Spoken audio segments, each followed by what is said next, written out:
মৃত্যুর আগাম সংবাদ মানুষের আগে নাকি জীবজন্তুরা পায়, কিন্তু এ তথ্য যিনি সৃষ্টি করেছেন তিনিই ভালো জানেন। তবুও প্যারানরমালবাদীরা নাকি এ বিষয়ে দীর্ঘ বক্তব্য রাখেন। কেবল বিড়ালই নয়, আরও অনেক প্রাণী মৃত্যুকে আগাম জানাতে সমর্থ। প্যারানরমালবাদীরা ছাড়াও বিভিন্ন দেশের সংস্কারে এ ব্যাপারে বহু বিচিত্র তথ্য সন্নিবিষ্ট রয়েছে। 2007 সালের জুলাই মাসে ইংল্যান্ডের একটি মেডিকেল জার্নালে প্রকাশিত হয় মৃত্যু বিষয়ে বিড়ালের সংবাদ নিয়ে একটি গবেষণা নিবন্ধ। তাতে দেখানো হয় রোজ আইল্যান্ডে অস্কার নামে একটি বিড়াল কারোর মৃত্যুর সময়ে আশ্চর্য আচরণ করে। একটি হাসপাতালে তাকে নিয়ে গিয়ে রাখা হয়। সেখানে কোনো রোগীর মৃত্যু আসন্ন হলে বিড়ালটি সেই মৃত্যু পথযাত্রীর বিছানার পাশে গিয়ে বসে থাকে। এভাবে অস্কার 25টি মৃত্যুকে আগাম জানিয়ে দেয়। কেবল বিড়াল নয়, আরও অনেক প্রাণীর মৃত্যুকে আগাম জানাতে সমর্থ। দেখা যাক কোন কোন প্রাণী কিভাবে এই কাজটি করে।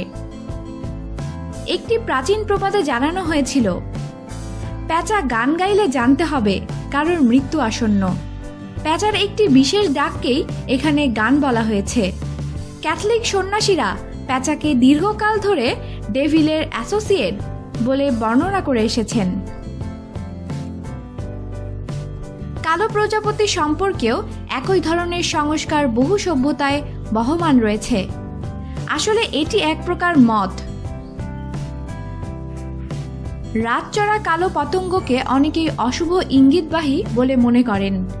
কালো পতঙ্গের অনুষঙ্গে মৃত্যুকে দেখেছেন এমন কাহিনী ছড়িয়ে রয়েছে ইউরোপের অনেক দেশের সাহিত্যেই।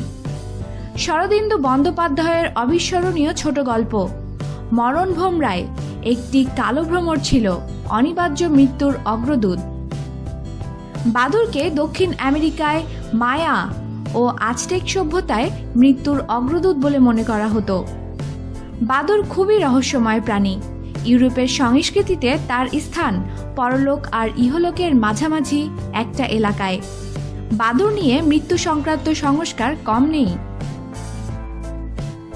সাদা প্যাঁচাকে ভারতের মা লক্ষ্মীর বাহন মনে করা হয়, কিন্তু ইউরোপে সে খুব সুবিধের প্রাণী নয়।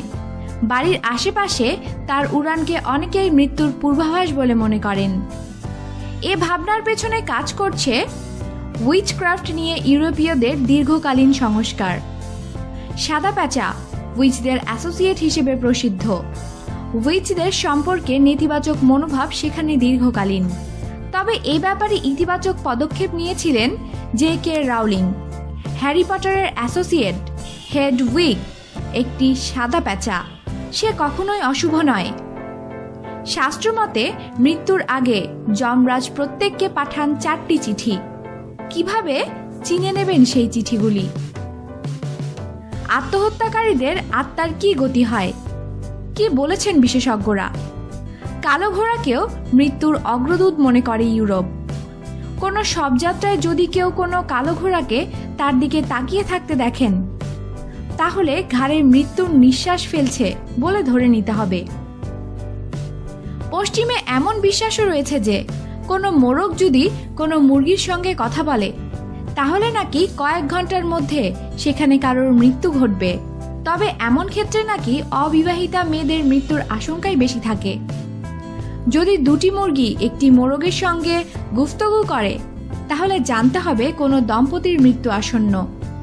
আর যদি কোনো মুরগি কোনো মোরগের ডাককে নকল করে, তাহলে বুঝতে হবে সেখানে মৃত্যু ঘোরাফেরা করছে। বিড়াল ও আসন্ন মৃত্যুর কথা আগেই বলা হয়েছে। কেবল রোড আইল্যান্ডের অস্কার নয়, বিড়াল মাত্রই মৃত্যুর পূর্বাভাস দেয়। বিড়াল নাকি মৃত্যুর গন্ধ পায়। কুকুরের আচরণেও আসন্ন মৃত্যুর প্রভাব পড়ে। তারা এমন কোনো অমঙ্গলের আঁচ পেলে কান্নার সুরে ডাকাডাকি করতে থাকে। দিনের বেলায় যদি কোনো বাড়িতে শিয়াল ঢুকে, তবে সেই বাড়িতে কারোর মৃত্যু সুনিশ্চিত বলে বিশ্বাস দেশে বিদেশে। রকমারি নানা খবরের জন্য সাথেই থাকুন আর অবশ্যই সাবস্ক্রাইব করুন।